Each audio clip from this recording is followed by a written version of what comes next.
Baik Bapak Ibu sudah dikasih Tuhan, Shalom. Senang berjumpa dengan Bapak Ibu lewat siaran ibadah Ruang Hidup malam hari ini. Karena saya percaya bahwa melalui Ruang Hidup, yang sakit disembuhkan, yang mengalami kesesakan dipulihkan, yang mengalami pergumulan mendapatkan jalan keluar yang terbaik dari Tuhan. Itu sebabnya ikutin terus ibadah Ruang Hidup setiap hari Jumat ya, jam 7 malam waktu Indonesia bagian tengah. Bersama dengan saya Pastor Paul Gunawan, kita akan berdoa buat setiap saudara semuanya. Saudara yang datang dengan pergumulan, saudara yang datang dengan sakit penyakit, saudara yang datang dengan ada begitu banyak kesulitan yang saudara hadapi. Percaya di akhir daripada pertemuan kita malam hari ini, kita akan sama-sama saling mendoakan. Dan saya percaya firman Tuhan berkata, doa orang benar bila dengan yakin didoakan, sangat besar kuasanya. Haleluya, haleluya. Baik Bapak Ibu sudah dikasih Tuhan, malam hari ini saya akan berbicara tentang menghormati Roh Kudus. Saudara perlu tahu bahwa Roh Kudus itu bukan seperti orang pada umumnya yang mengatakan bahwa Roh Kudus itu seperti makhluk halus. Roh Kudus itu bukan seperti zat, tetapi Roh Kudus itu adalah pribadi, dan pribadi daripada ketritunggalan Tuhan kita Yesus Kristus. Jadi ada Bapa, Putra, dan Roh Kudus, ya. Dan Roh Kudus ini adalah pribadi. Kehadirannya itu dapat dirasakan. Memang kita tidak bisa melihat wujud daripada Roh Kudus. Firman Tuhan mengatakan bahwa lambang-lambang dari Roh Kudus itu seperti burung merpati, lalu kemudian seperti nyala api yang menyala-nyala. Tetapi sudah dikasih Tuhan, wujud nyata memang tidak bisa kita lihat. Bahkan hari ini pun dimanapun saudara berada, saudara tidak bisa melihat wujud daripada Roh Kudus. Tetapi pastikan bahwa ketika engkau ada di dalam hadirat Tuhan, ketika engkau memuji dan menyembah Tuhan, engkau bisa merasakan kehadirannya. Dan ketika kehadirannya itu ada mengalir dalam kehidupan saudara, saudara diubahkan, saudara dipulihkan, saudara mengalami mujizat, saudara mengalami kesembuhan, dan saudara mengalami kemenangan di dalam Kristus Yesus. Malam hari ini saya katakan kepada saudara bahwa tidak ada pergumulan apapun, sesulit apapun yang tidak dapat diatasi kalau kita percaya dan menghormati pribadi yang satu ini, yaitu Roh Kudus. Amin saudaraku. Malam hari ini saya mau katakan kepada saudara bahwa kekuatan Roh Kudus itu mengimpartasi dalam kehidupan kita. Mari buka firman Tuhan di dalam Kisah Para Rasul pasal yang kelima. Kisah Para Rasul pasal yang kelima, ayat yang pertama sampai dengan ayat yang ke-11.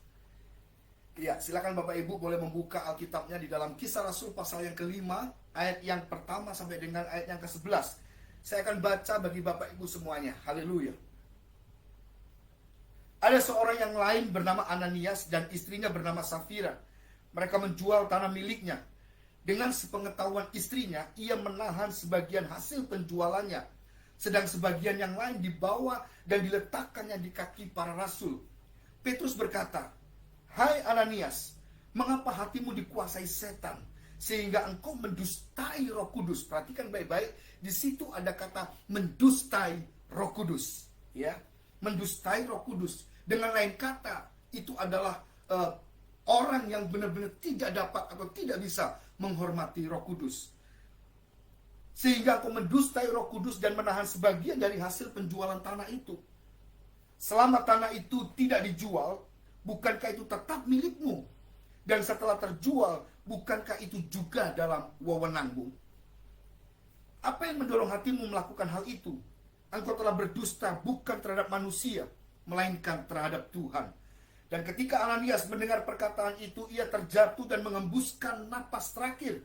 Semua orang yang mendengar hal itu sangat ketakutan. Maka datanglah orang-orang muda mengafaninya, lalu mereka membawa keluar dan menguburkannya. Kira-kira 3 jam kemudian istrinya pun masuk, tetapi ia tidak mengetahui apa yang telah terjadi. Lalu Petrus berkata kepadanya, "Katakanlah kepadaku, apakah kamu menjual tanah tersebut seharga itu?" Lalu ia menjawab, "Benar, seharga itu." Dan Petrus berkata kepadanya, "Mengapa kamu berdua sepakat mencobai Roh Tuhan?" Kalau tadi dikatakan apa? Mendustai Roh Kudus. Kalau di sini dikatakan apa? Mencobai Roh Tuhan. Lihatlah, mereka yang menguburkan suamimu ada di depan pintu, dan mereka pun akan membawa engkau keluar. Seketika itu juga jatuhlah dia di situ dan mengembuskan napas terakhir. Dikatakan di situ. Lalu kemudian apa? Ketika orang-orang muda itu masuk dan mendapati wanita itu sudah mati, mereka membawanya keluar dan menguburkannya di samping suaminya. Maka ketakutan yang besar terjadi atas seluruh jemaat dan atas semua orang yang mendengar hal itu. Saudara dikasihi Tuhan, kalau yang pertama tadi Petrus berkata kepada Ananias, Ananias, mengapa engkau mendustai Roh Kudus? Tetapi yang berikutnya Petrus berkata kepada Safira, istrinya, Safira, mengapa engkau, dikatakan apa tadi? Mengapa engkau mencobai Roh Tuhan? Saudaraku, mendustai, mencobai, itu sama dengan tidak menghormati Roh Kudus. Dan malam hari ini saya katakan kepada saudara semuanya, bahwa ada satu pribadi, memang tidak terlihat secara wujud nyata di depan mata kita, tetapi kehadirannya itu dapat dirasakan dalam kehidupan kita. Dan kehadiran daripada Roh Kudus itu sanggup mengubahkan apapun yang mustahil bagi manusia, dibuatnya menjadi tidak mustahil. Kenapa? Karena kita percaya bahwa ada kekuatan yang begitu luar biasa di dalam kuasa Roh Kudus. Nah, perhatikan baik-baik, saudara dikasih Tuhan. Ananias, saudara tahu, nama Ananias itu berarti Tuhan telah memberikan. Artinya, the grace of God. Tuhan telah memberikan. Ananias itu sama dengan anugerah Tuhan. Itu arti nama Ananias. Lalu kemudian arti nama Safira itu adalah cantik atau jelita. Nah, bagi Bapak Ibu semuanya malam hari ini yang mungkin ibu-ibu sedang hamil, ya, mau melahirkan anak perempuan, sudah di USG, boleh dikasih nama Safira, ya, artinya apa? Cantik atau jelita. Nah, saudara dikasihi Tuhan, sayang sekali, Ananias dan Safira, mereka bukanlah orang yang baru kenal Tuhan. Mereka bukanlah orang yang baru tahu siapa itu Tuhan Yesus. Tetapi Ananias dan Safira adalah orang yang senantiasa mengerti kebenaran firman Tuhan. Orang yang senantiasa duduk dekat kepada para rasul-rasul, mendengarkan pemberitaan firman Tuhan. Tetapi kita tahu pada akhir hidupnya mereka berdua akhirnya meninggal. Oleh karena apa? Mendustai dan tidak menghormati Roh Kudus. Saudara, menghormati itu adalah sebuah sikap yang keluar dari dasar hati dengan sebuah ketulusan. Saya ulangi lagi, menghormati itu adalah sebuah sikap yang keluar dari dasar hati dengan sebuah ketulusan. Saya ingat beberapa tahun yang lalu ketika saya diminta menjadi MC kenegaraan, MC protokoler, bukan kontemporer, ya. Karena sebagai seorang MC itu ada dua, saudaraku, ya. Ada yang protokoler dan ada yang kontemporer. Kalau kontemporer itu seperti yang Bapak Ibu tahu, MC-MC di pernikahan itu MC-MC kontemporer. Tetapi MC protokoler itu adalah MC kenegaraan. Satu kali saya diminta untuk menjadi MC di acara Kindo, Gerakan Indonesia Optimis, Indonesia Maju Tanpa Hoax. Itu beberapa tahun yang lalu di Kota Makassar. Dan saudara tahu ketika saya memimpin dari acara demi acara, dari waktu ke waktu, tibalah waktu pada saat menyanyikan lagu Indonesia Raya. Saudara, ketika saya membacakan materi saya sebagai MC, saya berkata, hadirin sekalian dipersilakan bangkit berdiri, menyanyikan lagu Indonesia Raya. Lalu kemudian semuanya, seluruh aparatur negara waktu itu yang hadir, mereka berdiri dengan begitu luar biasa. Para TNI, para Polri, dan jajaran yang ada di sana. Dan ketika Dirjen naik untuk memimpin menyanyikan lagu Indonesia Raya, saudara tahu apa yang terjadi? Mereka menyanyikannya dengan penuh hikmat. Dan yang membuat saya akhirnya meneteskan air mata adalah semua para aparatur negara yang duduk paling depan, saudaraku. Mereka berdiri dengan tegak, lalu kemudian mereka mengangkat tangannya begini, saudaraku. Lalu kemudian menyanyikan lagu Indonesia Raya. Dan hari itu tanpa sengaja saya taruh itu materi saya, cue card saya taruh, lalu kemudian saya juga mengangkat tangan begini, saudaraku, lalu menyanyikan lagu Indonesia Raya. Dan ya, tanpa disadari air mata berlinang, saudaraku. Bentuk sebagai negara kesatuan Republik Indonesia yang memang benar-benar patut dijunjung tinggi, saudaraku. Itu sebabnya menghormati itu adalah sebuah sikap yang keluar dari dasar hati dengan sebuah ketulusan. Dan ketulusan itu adalah bebas daripada kepura-puraan. Ketulusan itu bebas daripada ketidakjujuran. Saudara yang dikasihi Tuhan, jangan pernah jadi orang Kristen yang suka main drama. Terlalu sering kita menjadi orang Kristen suka main drama. Yang terjadi apa? Menyusahkan diri kita sendiri. Itu sebabnya saya katakan kepada saudara, milikilah hati yang tulus. Ya, hati yang tulus itu adalah bebas dari kepura-puraan, bebas dari ketidakjujuran. Karena dengan hati yang tulus, maka saya percaya bahwa setiap kita itu tidak suka main drama. Saudara masih suka main drama? Drama apa saudara? Drama sinetron atau drama Korea? Tapi jadilah orang Kristen yang memiliki pure heart, ya, memiliki kemurnian hati dalam hidup saudara. Kalau engkau menghormati Roh Kudus, hormati dengan sungguh-sungguh. Kalau engkau mengasihi Tuhan dengan sungguh-sungguh. Saudara dikasihi Tuhan, ketulusan ini penting sekali.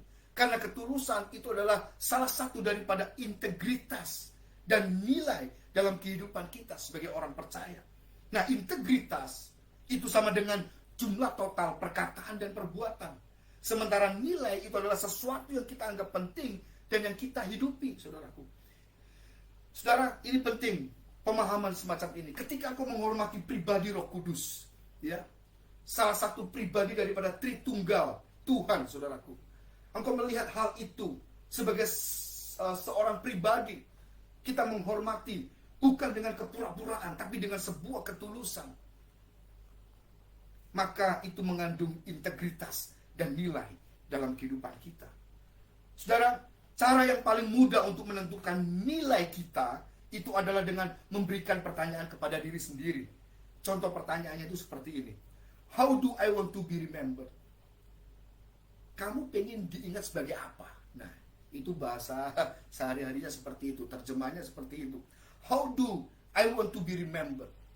Kamu tuh loh, hidupmu tuh pengen jadi apa?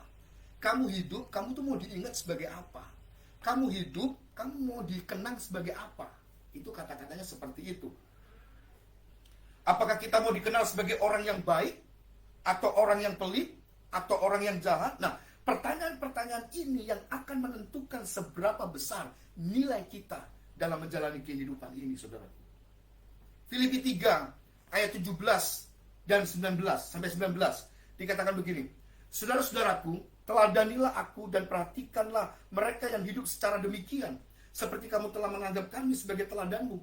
Sebab seperti yang sering aku katakan kepadamu, dan sekarang aku mengatakannya sambil menangis, bahwa banyak orang hidup sebagai musuh salib Kristus. Kesudahan mereka ialah kebinasaan, Tuhan mereka ialah perut mereka, dan kemuliaan mereka ada di dalam aib mereka. Itulah mereka yang memikirkan perkara duniawi.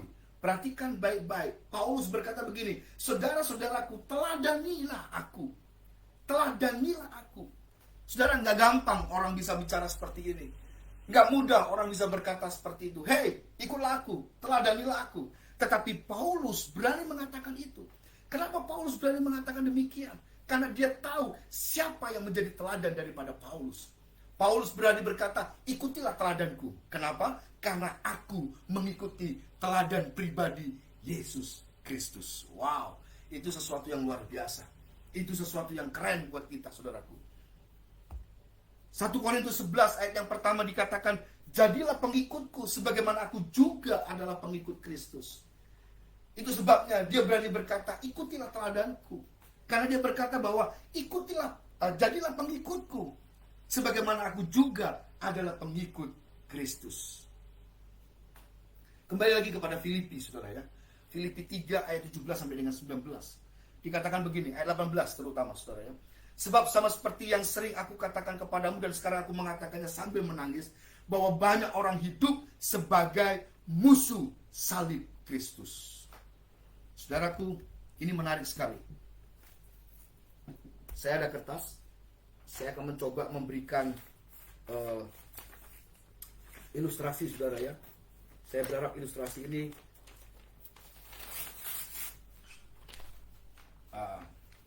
perhatikan baik-baik, saudara yang dikasihi Tuhan. Ini ada kertas putih, oke? Dan kertas putih ini bersih, saudaraku ya, tidak ada coretannya. Inilah pribadi Yesus, saudara. Firman Tuhan berkata, Yesus itu kudus, Yesus itu murni, tanpa cacat celah. Dia yang tidak berdosa dibuatnya berdosa, ya. Dia yang gak punya kesalahan dibuatnya kesalahan oleh karena kita. Itu yang disebut dengan the grace of God, anugerah Tuhan. Ini kertas putih, ini gambaran pribadi Yesus. Dan kita tahu Yesus dalam pelayanannya cuma 3,5 tahun. Tetapi dalam 3,5 tahun itu hidupnya maksimal, saudaraku. Meskipun hidupnya maksimal, Yesus pun juga mengalami banyak penganiayaan. Banyak orang-orang yang cemburu. Banyak orang-orang yang tidak suka, iri hati. Dan sampai akhirnya Yesus menjadi berantakan. Ketika dia harus diadili, ditangkap, dan terakhir dia mati di atas kayu salib. Hidupnya seperti kertas ini, dilipat-lipat, dihancurkan, bahkan disobek-sobek, saudaraku. Tidak tahu apa jadinya, saudaraku. Tapi itulah pribadi Yesus. Ya, itulah pribadi Yesus. Kenapa dia mau lakukan ini, saudaraku? Dia lakukan ini karena dia mengasihi saudara dan mengasihi saya. Itu sebabnya orang tidak mengerti apa sih yang dimaksud dengan salib. Salib pada dasarnya atau simpelnya bentuk kasih Tuhan dalam kehidupan kita. Ketika dia mati di atas kayu salib, dia berkorbankan segala-galanya untuk penebusan bagi kita semuanya. Dan kertas yang dirobek-robek itu adalah pribadi Yesus yang dihancurkan, yang dilululantakan dari Getsemani sampai dengan Golgota untuk sebuah alasan ini, saudaraku. Saudara dapat melihat ini bentuk apa, saudaraku? Ini bentuk salib, saudaraku. Ya, pengorbanan Yesus di atas kayu salib. Itu sebabnya dikatakan bahwa ada begitu banyak orang hidup sebagai musuh salib Kristus. Tapi malam hari ini saya mau sampaikan kepada saudara, cintailah Kristus dalam kehidupan kita. Ya, kita bukan cuma sekedar pamer bahwa kita ini orang Kristen harus pakai salib, pakai kalung salib yang gede, lalu kemudian pakai anting-anting salib dan sebagainya. No. Pertanyaannya adalah, sudahkah Kristus lahir di hatimu? Amin. Itu sebabnya saya katakan kepada saudara, apapun situasi keadaan kita, tetap berpegang teguh kepada janji Tuhan. Sama seperti Paulus tadi katakan, jadilah pengikutku sebagaimana aku juga adalah pengikut Kristus. Nah, apa yang firman Tuhan katakan malam hari ini mengenai menghormati Roh Kudus? Sudah dikasih Tuhan, yang pertama yaitu apa? Ketika engkau menghormati Roh Kudus, ketika engkau tahu memperlakukan Roh Kudus sebagai pribadi yang penuh kuasa, yang pertama, engkau akan menemukan identitas. Engkau akan menemukan siapa identitas kamu di hadapan Tuhan.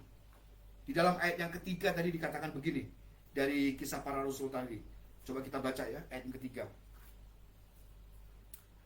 Petrus berkata, "Hai Ananias, mengapa hatimu dikuasai setan, sehingga engkau mendustai Roh Kudus, dan menahan sebagian dari hasil penjualan tanah itu?" Nah, perhatikan baik-baik, sudah dikasih Tuhan. Ananias kehilangan identitas dirinya. Dia ikut dalam pengajaran-pengajaran.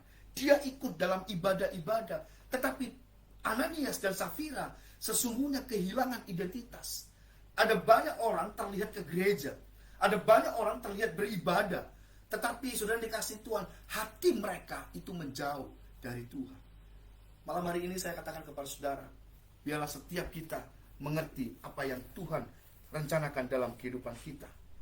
Biarlah malam hari ini kita tahu bahwa Tuhan selalu ada menyertai dalam kehidupan kita.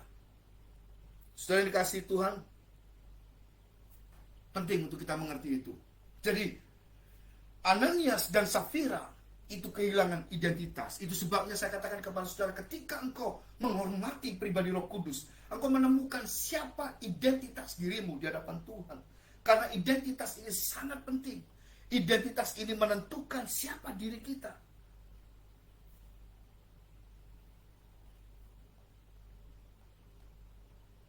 Identitas diri adalah cermin yang kita gunakan untuk melihat diri sendiri. Identitas diri adalah mengetahui tentang siapa kita di dalam Tuhan. Identitas diri kita yaitu membawa kita berjalan ke arah yang tepat. Itu yang pertama. Yang kedua, sudah dikasih Tuhan, ketika kita menghormati Roh Kudus, kita mendapatkan otoritas untuk melayani. Wow, ini luar biasa sekali ya. Kita mendapatkan otoritas dalam melayani. Coba perhatikan ayat yang keempat dari Kisah Rasul tadi yang kita baca. Ayat 4 dikatakan begini, selama tanah itu tidak dijual, bukankah itu tetap milikmu? Dan setelah terjual, bukankah itu juga dalam wewenangmu? Apa yang mendorong hatimu melakukan hal itu? Engkau telah berdusta bukan terhadap manusia, melainkan terhadap Tuhan. Saudaraku, ketika kita menghormati Roh Kudus, kita punya otoritas. Ananias dan Safira punya otoritas untuk mengatur sebidang tanah yang dia punya. Saudara, siapapun kita, Ketika kita tahu pribadi Roh Kudus itu ada dalam kehidupan kita, kita diberikan otoritas untuk melayani.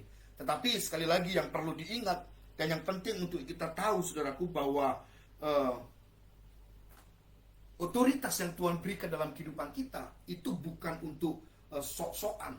Otoritas yang Tuhan berikan dalam kehidupan kita itu bukan untuk gaya-gayaan, cuman mau dibilang, tidak, saudaraku. Tetapi otoritas yang Tuhan berikan dalam kehidupan kita yaitu apa? Untuk melayani, bukan untuk menindas, apalagi untuk kepentingan pribadi.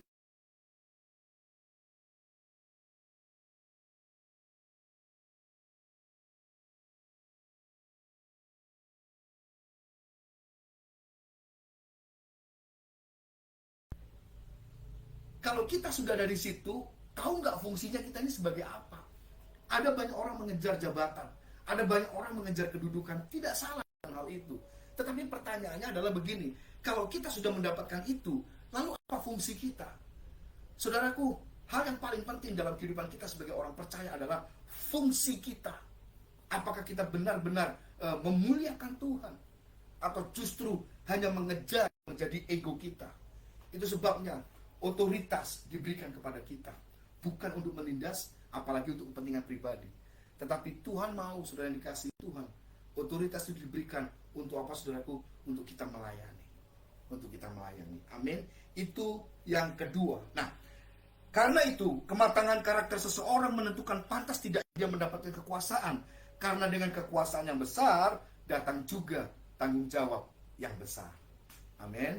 Itu sebabnya ketika kau mendapatkan otoritas, pakai otoritas ini untuk melayani. Dan saya percaya Tuhan pakai hidup kita melebihi dari apa yang kita pikirkan. Baik, saudara dikasih Tuhan, itu yang kedua. Yang terakhir, yang ketiga, ketika kita menghormati Roh Kudus, yang ketiga yaitu apa? Kita memiliki sebuah kehidupan di dalam Tuhan. Ayat yang ke-9 dan 10 tadi dikisahkan apa? Mereka berdua mendustai Roh Kudus. Dengan lain kata, mereka berdua tidak menghormati Roh Kudus. Dan seketika itu juga mereka berdua mati di tempat, saudaraku. Perhatikan baik-baik. Pada saat itu memang keadaannya sangat mencekam sekali. Tetapi malam hari ini saya sampaikan kepada saudara, mungkin kau tidak mati secara jasmani, tapi kau mati secara rohani. Spiritmu mulai mati. Engkau susah sekali membangun hubungan dengan Tuhan. Tapi malam hari saya katakan kepada saudara, ketika engkau menghadirkan Roh Kudus dalam hidupmu, dan ketika engkau menghormati Roh Kudus dalam hidupmu, saya percaya kehidupan yang Tuhan berikan dalam diri kita bukan cuma sekedar kita bisa bernafas, melakukan aktivitas, tapi lebih daripada itu, hidup kita itu bisa menjadi berkat bagi banyak orang. Haleluya. Ingatlah, kita menaruh sesuatu yang sifatnya kekal dan bukan yang sementara. Karena yang sementara itu bisa hilang kapan saja. Markus 8 ayat 36 dikatakan, sebab apakah untungnya jika orang mendapatkan seluruh dunia tetapi kehilangan nyawanya. Malam hari ini saudara dikasih Tuhan, melalui ibadah ruang hidup, saya memberi kesempatan bagi Bapak Ibu semuanya untuk berdoa kepada Tuhan dengan sungguh-sungguh, memohon belas kasihan Tuhan, untuk Tuhan nyatakan hal-hal yang ajaib dalam setiap kehidupan kita. Mungkin selama ini saudara berdoa untuk sebuah keturunan, tapi mungkin saudara belum mendapatkan itu. Malam hari ini kita sepakat berdoa bersama-sama, percaya bahwa tahun ini Tuhan akan memberikan keturunan bagi engkau. Haleluya. Uang bisa membeli makanan, tapi tidak bisa membeli nafsu makan. Uang bisa membeli buku, tapi tidak bisa membeli hikmat. Uang bisa membeli pesta, tapi tidak bisa membeli kebahagiaan. The real life is when we find the giver of life. Kehidupan yang sesungguhnya adalah ketika kita menemukan si pemberi kehidupan. 3 hal sudah saya sampaikan malam hari ini untuk kita, bagaimana kita menghormati Roh Kudus. Dan apa saja yang kita dapatkan ketika kita menghormati Roh Kudus. Kita memiliki sebuah kehidupan di dalam Tuhan. Lalu kemudian apa, saudaraku, dikatakan kita memiliki otoritas untuk melayani, ya, memiliki otoritas untuk melayani. Dan yang berikutnya yaitu adalah apa? Kita menemukan identitas diri kita di hadapan Tuhan.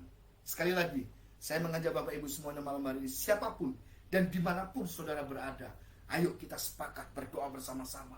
Karena saya percaya bahwa ketika kita doa dengan kerendahan hati, ketika kita doa dengan iman, saya percaya Tuhan turut bekerja untuk mendatangkan segala sesuatu bagi orang-orang yang mengasihi Dia. Siapapun saudara, silakan. Kalau saudara punya pokok-pokok doa, Mungkin di akhir ibadah ini selesai, kalau Bapak Ibu ingin didoakan secara khusus, Bapak Ibu bisa japri melalui WA di 081 350 730000, dan kita akan sepakat berdoa bersama-sama.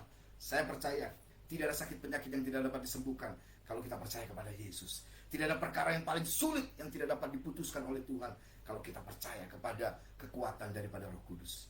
Malam hari ini saya mengajak Bapak Ibu semuanya, ayo taruh tanganmu di dadamu. Kita berdoa bersama-sama. Angkat tanganmu di hadapan Tuhan. Haleluya. Kami mengucap syukur Tuhan untuk malam hari ini. Kami berterima kasih Tuhan untuk penyertaan-Mu dari awal sampai pada akhirnya. Kami sudah ditolong oleh Tuhan, kami sudah mengalami mujizat dari Tuhan. Terima kasih untuk firman-Mu Tuhan, untuk kami boleh tetap mengingat bagaimana kami menghormati kuasa Roh Kudus yang bekerja dalam hidup kami. Terima kasih Tuhan Yesus. Bapak Ibu sudah dikasihi Tuhan.